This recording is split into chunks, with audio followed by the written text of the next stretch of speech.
Welcome to Wednesday Web Chat. This is Carl Lewis, your host from Vision 33.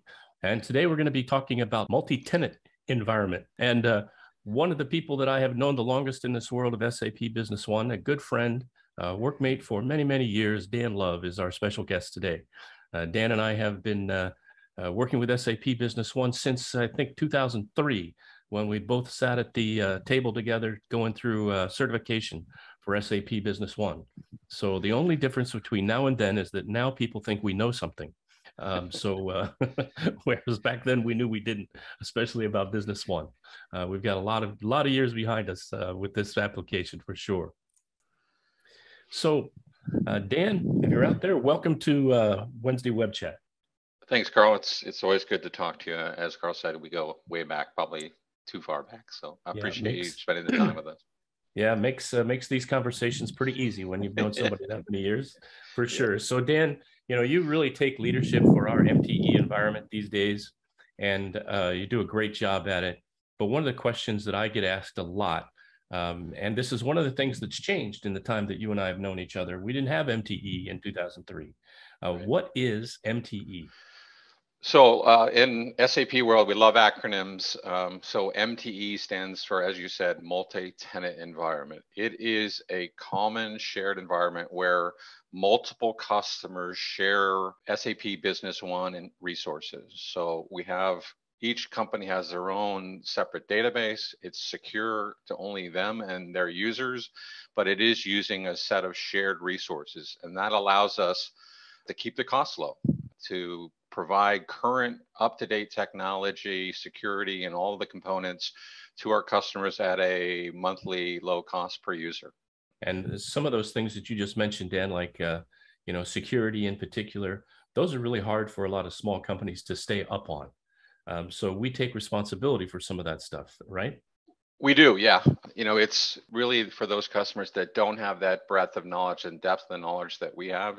We have a lot of resources behind the scenes that no one ever sees to keep that environment up and running, to keep it secure, and to keep it current. And that is at all levels. That's at the operating system level, the Business One level, the functionality level. We're always looking to improve that capability and add new capabilities to that environment. If you've been around Business One for a long time, you know that it constantly changes with each patch, with each release, with each feature pack. It's always changing, and we're trying to keep that environment as current and up to date as possible. And we do. It's not we try, we do. Yeah, yeah. So what kind of a customer is a fit for multi-tenant environment? The best customer is one that really wants to focus on their business and on the technology and what it takes to keep that technology up and running. It's a customer that is either brand new to Business One or has been using Business One for a long time and really wants to keep that ERP solution in Business One current. Keep it up to date, secure, and running 24/7 without having to spend the resources or the effort or the mind share thinking about how all of that stuff works. I want to run my business. I want to support sell to my customers, support my vendors, and do what I do best, which is deliver the products and the solutions that you do, and not have to worry about all the technology. Like I said, it works for brand new customers and customers that we've had for a long time. We have a great mix of customers in our MTE environment.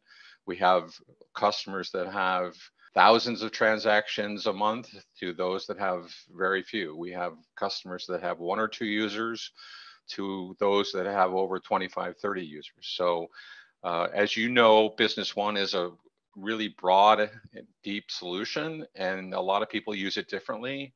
And we have all kinds of solutions based on Business One for our customers in the MTE. So Dan, are there some add-ons included in our MTE environment? There are. One of the things we need to do in the MTE is we need to produce and provide a consistent, reliable, and upgradable environment day in, day out, month in, month out, year in, year out. So we don't just allow anything in our MTE.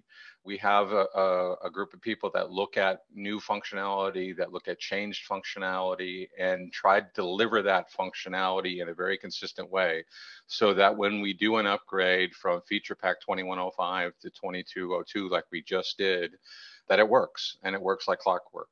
You know, we do allow add-ons. Do we allow every single add-on in the entire universe? No. Are we always adding add-ons to that environment? Are we adding integrations? A while ago, we talked about this, and we talked about the MTE being like the difference between being part of a condo and a condo association and owning your own private residence. When you own your own private residence and inside your walls and, you know, in your plot of land, you can do pretty much anything you want. In a condo association, you really have to kind of follow the rules, and some of the services that are provided to that association are used by all, and there are limited choices in what you can use. And that's kind of like the MTE. We provide basic infrastructure, we provide the plumbing, we provide the electricity, we provide the cable TV, and we've kind of pre-approved all of those integrations and functionality that exist in that condo association, to use an analogy. That makes sense. Yeah. So if you're not a fit because you have an exotic add-on, let's say, I love that phrase. Are there other options other than MTE? Absolutely. I mean, we have customers that come in and talk to our CSMs about the MTE, and because of either specific integrations, specific add-ons, because of significant volumes, and I'm talking about tens of thousands transactions a month, or the need to control upgrade schedules. That's another reason why people don't always fit into the MTE, because they want to tightly control the upgrade schedule, whereas in the MTE, we control that. The option is to be a single tenant customer, where again, you're not responsible for the infrastructure, you're not responsible for the upgrades and all of those things, but you are in your own environment, and you get to dictate much more of that landscape than you do in the MTE. So we have that option, and obviously we still have many customers that are very comfortable with on-prem environment. You know, Dan, you mentioned upgrades. Do we have like an upgrade schedule that we try to keep with MTE customers? We do. Our current schedule, since I joined Vision 33 over a year and a half ago, is we are doing at least one major upgrade a year. And it's really not dictated by us. It's really dictated by SAP and their release schedule. In 2022, SAP had hoped to deliver 4 major releases. I think they've actually done 3. They might get another one in. But what really drives us is the functionality. If we think there is significant functionality changes in the release, we will consider that release. Obviously, our total care team has to approve the release for us so we can implement it in the MTE. Like you said, 2202 Hotfix 1 is the currently supported release. So there's a lot of factors that go into it. Right now, it's at a minimum 1 a year. Next year, it could be different depending on the SAP Business One 10.0 release schedule and the functionality that's delivered in there. The other thing that happens is, as that release changes, all of these add-on or the extension functionality that exists in that world also changes. So if you have a credit card solution or something like a BOEM integration solution, a usability pack, print and delivery, iPayment, whatever, as well as many other vendors out there that support that world, those releases change as well. They support those new releases, and we're also constantly upgrading those pieces. So when we did the 2202 upgrade this last month, we also upgraded all of those sub pieces as well to keep our customers current. Yeah, it's a bit of a big job to get them all in alignment for the same time, for sure. It is, yeah. You know, that's all of that is off the plate. Yes, obviously it impacts you, and there's some downtime that happens. It's usually less than 24 hours. It has to be scheduled, and we do so probably 2 or 3 months in advance, so everyone's aware when we're doing it. And we're getting really good at shortening that time frame down to the least impact for our customers. I mean, 24 hours, that's a pretty amazing schedule, actually, based on some of the upgrades of on-premises systems that I've been through. So, correct, yeah. It's a big difference. And that's really one of the hugest pluses of the MTE environment, is that for that monthly fee, you not only get, as P1 ERP system to run your business on day in, day out, but you're paying for that support in that price, and you're paying for the upgrade that come with it. So there's no additional charges in our MTE for upgrades beyond the once you first come in. Yeah. What if you run an older SQL database system? What are my options? So your options is our MTE is based on SAP HANA. So the options and we've had, I would say, probably 10, 11 customers do this already, is they actually convert from the older SQL database release to SAP HANA. That is a conversion. If you know anything about the internals of those two systems, SQL and HANA, they are slightly different in terms of their structure and definitely different in terms of their performance. But there is a conversion process, and if you talk to your CSM, we can talk to you about examples of those customers that we've taken from SQL to HANA. As long as all of your add-ons line up, as long as we have a path, and almost every time there is a path from the release you're on to the current release, which would be 2202, it may take multiple hops, but that's all part of that initial migration project. And we do the conversion. And it's a good time, I think, to reflect for some of these older customers about what functionality they really use, what features they use, maybe what reports they use. And it's a good time to reduce the clutter. It's kind of like moving from Chicago to San Diego, like I just did. It's a good time to evaluate what you use and what you don't use, and find a good home for the stuff you don't, and bring the new stuff with you. So, yeah, well, welcome back to the West Coast. Yeah, thank you. Yeah, well, yeah, that's a good. I think it's a good word. And you talked a little bit about it, but what are, as a review, probably, what are some of the advantages of MTE for the typical customer? The number one is really the upgrades, right? It's that one price to use the system and get all of your upgrades. Like I said, our 70 plus customers that are now running in our MTE are in the most current release of SAP Business One. That happened, like we said, over a 24-hour period, over a week. Each customer was assigned a different day. They're now running the latest and greatest SAP functionality, as well as the latest and greatest add-on or extension functionality. So that's got to be number one, and no additional cost to do that. The second thing is it takes all of that planning and worrying and resources without having on security and infrastructure, and takes it off your plate. It puts it on our plate, where we have the resources that are dedicated to monitoring that environment, keeping that environment current, protecting that environment. Those are becoming very, very highly specialized skills in today's age. And we have a team of folks that focuses in our cloud team exclusively on those things. And trying to do that at each individual customer is very difficult these days. Keeping current, as well as just the cost it takes to do that. So those have to be the two priorities. One is that upgrade that's built into the process, and two, taking all of that technology and infrastructure and worry about those components off your plate, and putting them onto Vision 33. Yeah, for sure.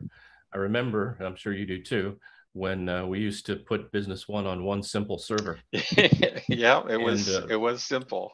Those days are long gone, and now there's a lot more servers involved to deploy all of the functionality that has been delivered in SAP Business One. Yeah, I mean, if you look at Business One, it's really evolved, right? It is complex, but with that complexity, you get a lot more capability. So yes.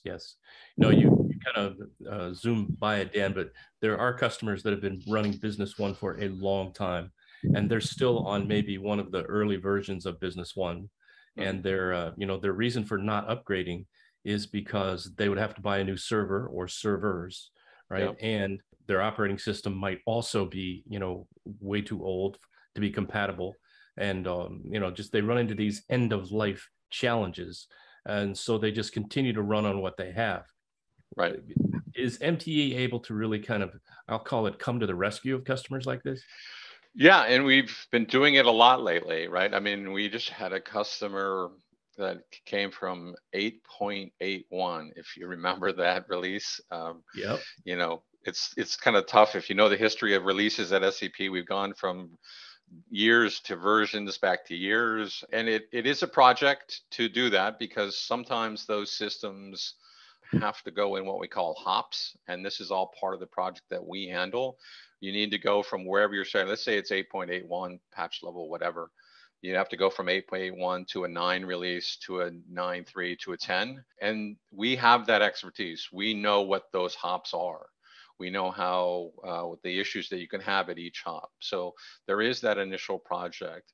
What we need to make this happen is the database, right? So the good thing about Business One is it's, whether it's HANA or SQL, it is a fully contained database and has all of the components, has all your data, has all your information, all your transactions and your users. And SAP has given us the tools to take those old releases, sometimes in multiple steps, but from that old release to a new release, and contain all of that into the newest, bring it up to the newest release, as well as maintain all of that data. So we do it a lot, and we do it in, under 30 days. It's not a long process.